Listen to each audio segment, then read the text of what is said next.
Hello everyone, it's November the 2nd, and today, regretfully, I've still got to start with calling off some great West Virginians that we've lost. 7 more since Friday. Our 452nd death, a 62-year-old male from Fayette County. Our 453rd, a 70-year-old male from Summers County. Our 454th, a 76-year-old female from Logan County. Our 455th, a 78-year-old male from Cabell County. Our 456th, a 91-year-old male from Cabell County. Our 457th death, a 79-year-old male from Kanawha County. And our 458th death, a 71-year-old female from Grant County. I'll talk a bunch more in just a second about this, but I just want you to know that if you'll watch the national news, if you'll watch what's going on as this terrible killer is still right with us and sweeping across this nation, I want you to ask yourself just these questions, or really just one question. What in the world would we have done? How would we feel right now if we had not made significant advancements in the drugs to be able to treat this terrible killer? What would we have done with the numbers that we're having today if, in fact, we did not have the drugs that we have today to fight this terrible, terrible epidemic or pandemic? How would we feel? Would we all be shut down? Would we all be scared totally to death? And yet, for the most part, most of us are concerned. Most of us are doing the right stuff, but most of us aren't really concerned to the level that we really truly should be. Now, we got to go on, we got to live, and we got to live with this. We got to do things like celebrate an incredible victory at Mountaineer Stadium this past Saturday with probably 20,000 people there. We've absolutely got to go on with having our kids in school and hopefully playing a Friday night football game or a volleyball game. We've got to go on about being able to associate and communicate, but we can do every single bit of what I'm telling you if we'll just try with all in us to take precautions as we do these things. Now, we know we're on what we hope and pray is a short fuse until we get to a vaccine. We hope and pray that that's really close and it is coming sooner than later. You cannot let these 7 people that we lost today and the 458 total become just a number. You can't become numb to this. And I'm going to challenge you again, West Virginians, just this. Today, our positivity rate is at 4.19. That's too high. Still an incredibly good number if you're looking at it from the standpoint of our entire nation, but it's too high. Our cumulative number is at 2.95. Our active cases are at 5,557 now, with our recovered cases at 19,220. We have eked up just a little bit more in the number of hospitalized. We are 254 now. Our effective reproduction number, our RT number, is 1.10. We're still the 17th best in the country. And we've got lots and lots and lots of counties in the orange and one county in the red, Mingo, in the red. And in the orange now we have Berkeley, Jackson, Marshall, Mineral, Ohio, Putnam, Tyler, Wayne, Wood, and Wyoming counties. Now, before I go any further, I want to just tell you just as straight up as I know how to tell you, because I think you really entrust in me to tell you the truth, and I'm going to continue to do just that, because I know that's what West Virginians want to hear. They want to hear straight talk. They don't want to hear a politician talk. Here's the real straight skinny. When it boils right down to it, what I have done now, I have taken even a more drastic step in trying to provide testing, and our National Guard, DHHR, local health departments, and everything else are now being tested beyond belief and being stretched beyond belief. And from the standpoint of the dollars, the pure commitment of dollars from your state, it is astronomical. Astronomical what it is costing in pure flat dollars. Not only what all these great people are doing. Now, and here's where it gets tough, and here's where it gets just straight talk. You got to show up and get tested. For crying out loud, if I'm willing to commit the dollars, and if I'm willing to put a stake in the sand and say, by God, we are going to absolutely test, and we're going to make testing available to where you don't have to run all over Kingdom Come to be tested. We're going to make it so easy it is unbelievable, but you got to show up. You have to show up. Now I know there's people out there that are worried. And here's the concern a lot of times. People are saying, well, you know, if by chance, and I don't feel any symptoms at all, but if I go get tested and I would just happen to test positive, you know, then I would have to maybe set out of my job for 3 weeks, and I can't afford to do that. And that is a possibility, I guess. But here is the absolute truth of the whole matter. This is not a scare tactic, it is just the truth. I am not a doctor, but I think that if you would ask any doctor, any in the land, they would tell you this. First of all, if you're asymptomatic, the odds are you're going to get sicker. Now, if in fact you don't feel anything today, you may be getting ready to get really sick. So why not be tested?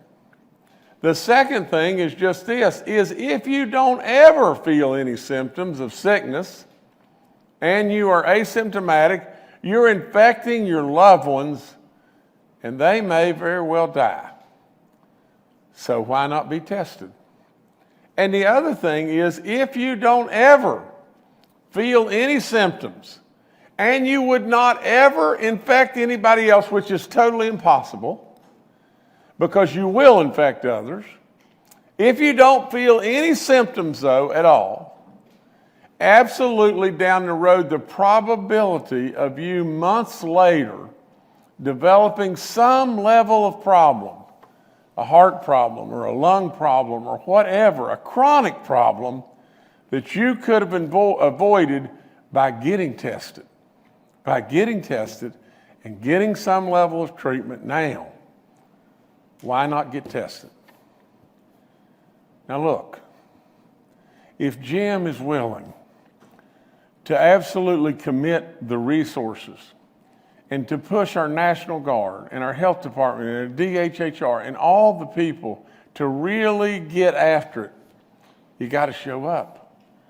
You got to show up because we can't stop this thing. We can't stop it if we don't know. Now, from the standpoint of getting our kids back in school, it'll help. From the standpoint of us having the ball teams being able to play, it'll really help. From the standpoint of us being able to know who you are and where these spreaders are coming from and stop it and help those people and help them to stop spreading something that is eating us alive, it'll do it. You got to show up. You got to show up. I've been tested probably approaching 15 times. 15 times. So absolutely, please just show up. Please. I'm going to switch channels 180 degrees almost. I'm going to tell you just this, but our official revenue numbers of October are in now. You know, we gave you the preliminary stuff on Friday because Saturday was the end of the month. We've increased and we've gotten even a little better since then. But the numbers basically are now, instead of 20.4, we are 21.3 million ahead of estimate in the month of October. That's all great stuff. I'm not going to go through all the different things and everything, but that puts us year to date at $111,700,000 of surplus that is above estimate by a percentage of 9.8% above the previous year's receipts, and the previous year was at a time when we had no pandemic. If you'll look back to July, August, and September and October of last year, we didn't even know about this pandemic until February. And so to be 9.8% above that is quite a feat. And not only that, remember, in addition to this, we have got an additional right at $200 million. I think the total is $298 million of cash surplus in the state of West Virginia when we moved the income tax. And so, trust me when I tell you just this, we're doing it in West Virginia in a positive way. The economics are moving in a very positive way. And from that, we're going to be able to just continue to help lots and lots and lots of people. And we are recording these surpluses at a time when there is a pandemic and at a time when really we are comparing these numbers to a record in the past year. And so we are comparing numbers of a record surplus to again, I mean, that's what we're comparing against. And so it's just phenomenal. And it's really good. I thank all the businesses, I thank all the great people that are putting in the licks out there, doing the work and everything that you're doing everywhere. And absolutely, I want you to know we're going to continue to turn every rock to try to make sure and try to help every person we can possibly help out there in the state of West Virginia. We're not going to quit until we're done. But I especially want to thank all the people in our revenue department that we work all the time together. We meet almost every day, and for many, many, many days, we met every day. But it's good stuff. I've been through the free testing. You can see that, that'll be up on our website. Same with our drive-through pharmacy testing. And I can't possibly encourage you enough to go get tested. Please just stay at that.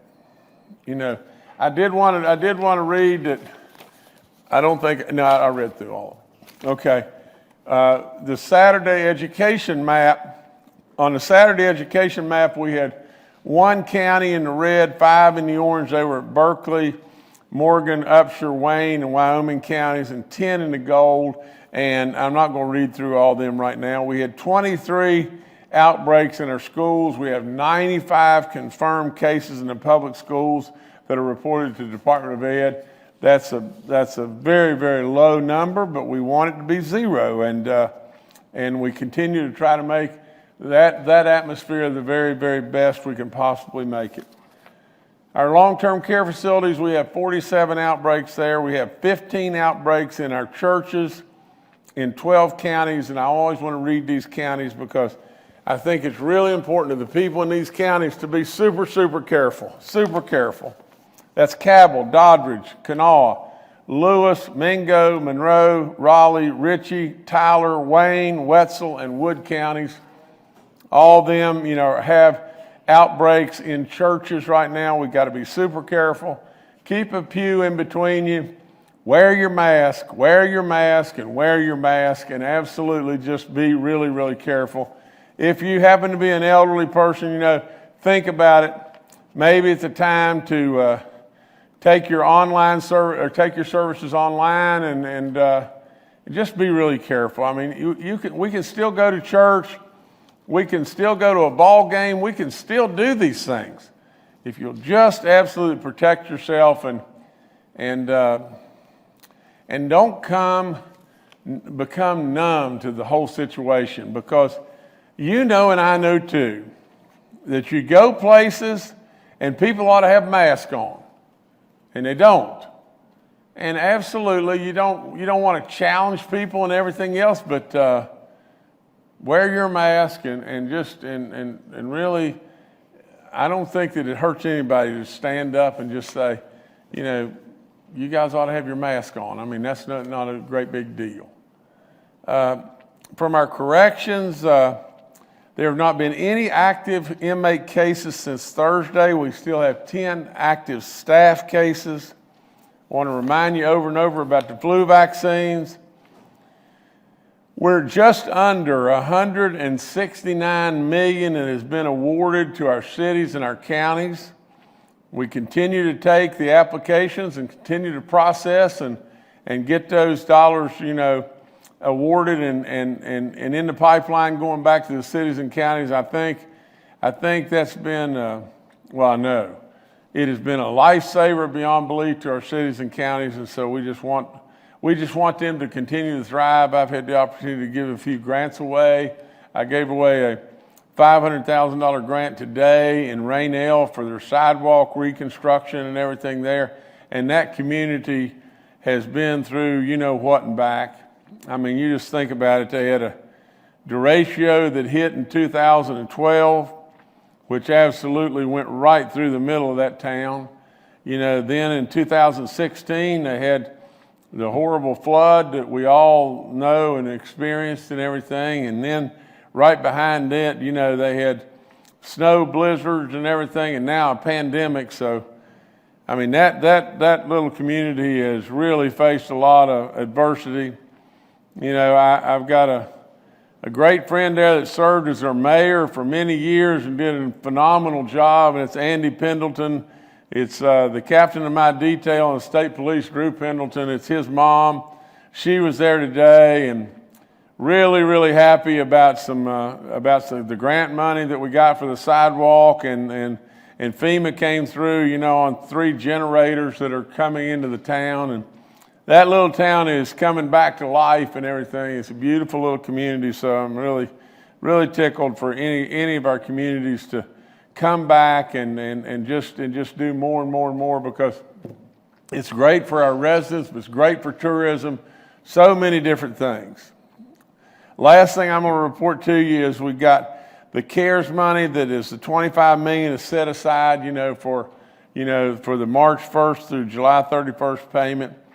I got a note from a lady the other day, and I'm going to mess this up just a little bit, but she was just saying that this meant so much to her because she didn't know what to do.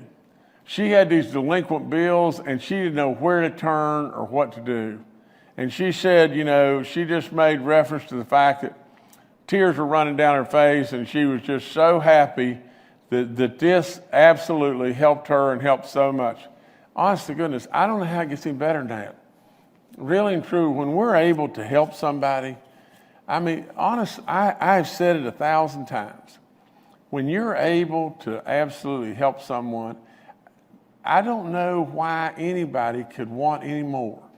I mean, really, that's what the good book teaches us all the time.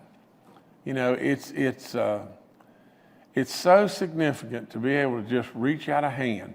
You don't have to hand somebody a bunch of money, but you absolutely have to reach out a hand of care and love. And so try to remember to do that. Do it every day. It'll surely make you feel a lot better. I mean, at the end of the day, the giver is the one that always wins. Always wins. If you'll step up and give, it makes incredible things happen in your life. And so anyway, that's all I've got right now. We got to really bear down, get tested. I need you to do that really, really, really bad. Thank you. All right, thank you, Governor. Let's first today go to Dr. Clay Marsh, our coronavirus czar. Well, good afternoon. The governor has shared with us some very sobering information that we should take into account, not only in our brains, but also in our hearts. This last week, the United States posted the high single day total for number of positive coronavirus cases of any single day from any country in the world. It was 99,000, almost 100,000 a single day. We averaged over 80,000 new cases for the first time ever in the United States last week. We know that coronavirus, when it first affected us in certain areas. New York, Texas, Florida, Arizona. Now it is affecting us everywhere. Many rural communities like the Dakotas, like Kansas, are posting 30 to 50% positivity rates. Many people have noticed when they look at West Virginia's metrics, if you look at our infection rate, many of our counties are in that red area and the percent positive rate's better. And as we've explained, one of the challenges that we saw initially using that infection rate alone was that people didn't want to get tested. People were afraid of having those new cases identified, and we were doing less than 3,000 tests a day. And as we talked about, we really want to be doing more like 8,000, 9,000, 10,000, 11,000, 12,000 tests a day in that range, so we can identify people who have COVID-19 and who may not know it, so that we can separate them, the spreaders, reduce the spread in the communities. But even with that said, and the fact that the percent positive rate, if we do our testing, is always going to be lower, which is good because we'll be finding those people. But it is absolutely true that when we look at some of our counties, we are in a very high rate of spread as we look at those counties. And the governor's detailed that he has asked all of us to really, really enhance the ability to test people so that people can know, so that people can be protected, so that we'll know if you're sick, so that we can give you help, but also so that we prevent you from spreading it to other people. And I think that the key, and this is really the end of what I want to say today, and we've all said it in different ways, but I'm going to try to say it really as clearly as I possibly can. The challenge is today, in the United States, we have approaching 1,000 people in hospitals. It's not just dying of COVID-19. It is taking up hospital level where other acute illnesses like heart attacks and strokes and other problems become more problematic because, eventually we may not have the room. And we've seen that in Wisconsin. We know that El Paso, Texas has just ordered their third portable morgue vehicle to come in to help them, as we saw in New York City. So it is really not only our responsibility as the team that is trying to help this state, and the governor's responsibility as the senior executive trying to help this state, or other leaders in our state, to provide access to testing, provide access to care, the right drugs, et cetera. But it is really each one of our responsibilities as a citizen to exercise our power to save lives, save our neighbors' lives, save our family's life. We know that spread is happening all over the country, from just tired of wearing masks, family gatherings, big events, people, parties, celebrations, people not doing the things that we know reduces the spread of COVID-19. And that includes getting tested. And I think that for me, as a very proud citizen of this great state, I know that people are tired. People have been doing a great job to date, and most people are still doing a great job. But despite us being a bit weary It is our responsibility to deal with COVID-19 in West Virginia. And we can do that by showing up to get tested, by wearing our masks, by physically distancing, by washing our hands, by avoiding crowds, avoiding places indoor where you're going to take your mask off, or where you don't wear a mask, or where you're around people you don't live with all the time. Those are the places that people get COVID-19 and that spread COVID-19. And so West Virginia, I know that we've said this in a bunch of different ways, and we've said the same message over and over again, but it is really the way that we are going COVID-19 to continue to thrive as a state is for each one of us to exercise our rights and responsibilities as servant leaders for each other and do the things that protect you, because by protecting yourself, you protect each other. And no matter how many test sites that we open, no matter how many beds that we can offer in our hospitals, we don't want to see a single person get sick. We don't want to see a single person die from COVID-19. And we're seeing that happen all over this country. Let's not have it happen here in West Virginia. All right, thank you, Dr. Marsh. Next to Major General Hoyer with the West Virginia National Guard. Good afternoon. As Governor Justice mentioned, we have a significant amount of activity going on today and throughout the week. Several sanitization missions, but the major movement are testing lanes. Today, we are supporting 40 testing lanes in 19 different counties. So a lot of movement of forces back and forth to be able to accommodate all that activity.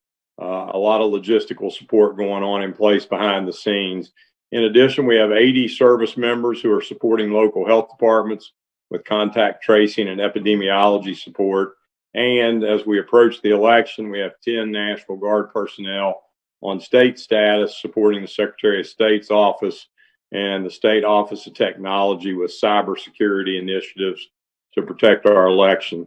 So as the governor, Dr. Marsh, pointed out, a lot of people from local health departments, DHHR, the National Guard, and others putting in a significant amount of effort.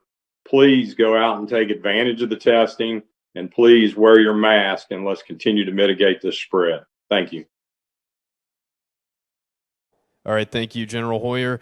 Bill Crouch, Secretary of the West Virginia DHHR, is also joining us today and is available for questions. We'll now go to questions from members of the media. The first today from Steve Adams with Ogden Newspapers. Yeah, Steve Adams of Ogden Newspapers here. I asked this last week. I'm probably going to be a parrot on this to some extent over the next couple months because, our CARES Act money, we only really have a couple months left to use it anyway. And based on the auditor's website, it looks like we have maybe about $850 million left. Last week, I asked specifically about the possibility of grants for nonprofit organizations for their coronavirus expenses, similar to what Ohio's doing. And I also asked about broadband. I know that you cut a check last week for the Thundercloud project out of that 50 million CARES money. So I was curious to know if we were going to see any other announcements on broadband initiatives through the CARES Act money or possibility of nonprofit grants. Thank you. Stephen, I think that there's a first responder, and it's a SIRN network that's going to be coming out next week, and or maybe it came out late this week, but I believe that it was 21 million. Is that correct on broadband? I believe. And so that's an additional announcement, that we really haven't made yet, along with the Thundercloud announcement. But Stephen, the dollars that are there, I think we're down now to where on the CARES money that we see everything is bucketed and everything is going out of the buckets and everything, and it has to stay right there until it goes out of those buckets. The perfect example is, there's 287 million that's sitting there that's going, that goes back to replenish the workers' comp fund. There's 400 million is sitting there, that is to pay the workers' comp payments through the balance of the year, but we don't need all of that, and And you know, I'm sorry, I'm saying workers' comp, but it's the unemployment fund. I'm sorry, but nevertheless, we're down now on the CARES dollars to about 80 million, not 800. We're down to about 80 million that is, you know, really non-committed at this time. But now just think about this for just a second, Stephen, and that's why, you know, I'm the business guy in this. The testing that we're doing right now, to give you an idea of the cost of the testing, and I don't know exactly what it is, but the testing forever was, you know, $100 a test was the cost. And I think we've got it a little less than that in some locations and everything. But now just stay with me just 1 second. If we test 12,000 people a day, the cost of that testing is $1,200,000 a day, or right at it. So we've got to have a little buffer, and that's what we've done, you know, with the CARES money. Now you're still seeing a large amount of money that's sitting there, but those monies are committed. Those monies are going places and going out, you know, and going out just like this announcement of the 21 million that we just haven't quite made yet. I mean, for crying out loud, you know, it's just, we're watching out on our schools, you know, in every way from the standpoint of having to maybe, you know, expand testing or put more money in there if in any way that's needed. I mean, we're on top of that, Stephen. We're on top of it, and we're going to stay right on top of it. All right, thank you, Stephen. Next to Paul Mullen with WCBC.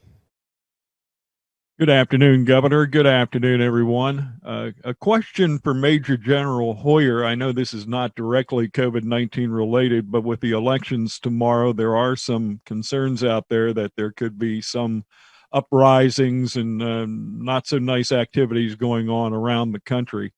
I was wondering if the West Virginia Guard could be called into action to help settle things down.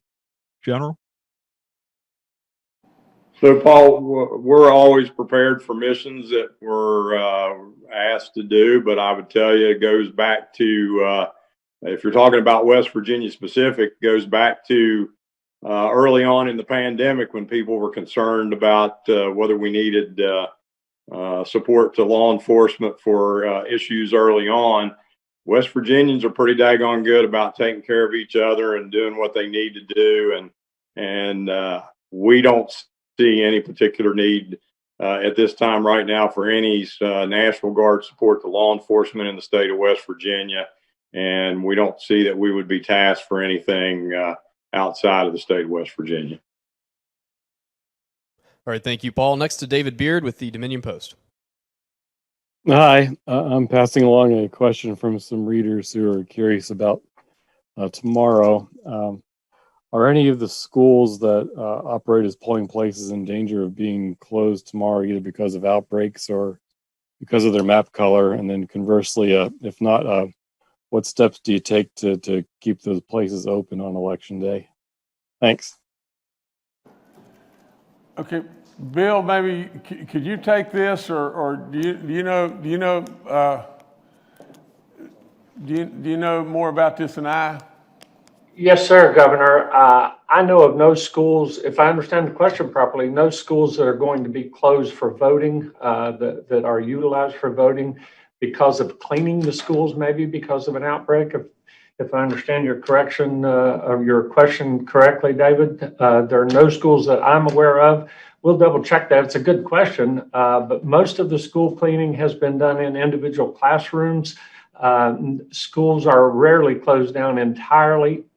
It's the area that an individual who was positive is closed for cleaning. So I would say that there will be no schools closed that are scheduled for voting. And let me add one thing, David. I think really and truly the local county clerks, you know, are where you probably need to check on this. You know, I think they're in charge of the entire show there, and so I think they're the ones to check with that on. All right, thank you, David. Next to Mark Curtis with Nexstar Media. Good afternoon, Governor and cabinet members. Let me tell a personal story because I think this is the best way to frame my question, because I think thousands and thousands of families are in the same dilemma as mine. My wife and I were planning to fly to South Florida for Christmas, and our kids were going to fly in from California and Rhode Island, and we were all going to meet in South Florida. Well, we can't do that because obviously Fort Lauderdale's a huge hotspot now. Now we're thinking of inviting our kids here, and they're reluctant to come. And telling my sad tale of woe, what's your advice to families like mine about Christmas and Thanksgiving? I mean, there have got to be thousands and thousands of West Virginia families struggling with the kind of decision that we're trying to make right now. What's your best advice? Well, Mark, it's it's a tough call. There's no question about that, and I share in your concern. I also want to tell you just this, that we've got to go ahead and live. I mean, that's all there is to it. And we got to continue to do, just call on all the resources that we have. I mean, I think the airlines are doing a phenomenal job right now, and they're having great successes, with people moving around on the airlines. It's much limited, much more limited way. But I think from the travel standpoint, it's probably okay to do. I think from the standpoint of how you have gatherings as a family is a really, really, really big issue throughout this entire country. More of an issue than it would be of going to an event, that had hundreds of people or a ball game or whatever it may be. Because, with a family gathering, you are with those people for an extended period of time, probably right up within, in somebody's face, no mask and everything else. All I would say to you is you've got to take all the necessary or all the precautions that all the medical experts have told you over and over and over. If my kids were in California, and I wanted to be with them, over Thanksgiving, West Virginia is a safe place and everything, I'd ask them to run out and get a test where they're at. If they tested negative and everything, I'd bring them, I'd have them come and then maybe take the precautions of taking their temperatures and everything, and maybe make sure that everybody here ran out and got a test also. Mark, I can't tell you any more than just staying really in tune with all the news and all the stuff that comes out all the time.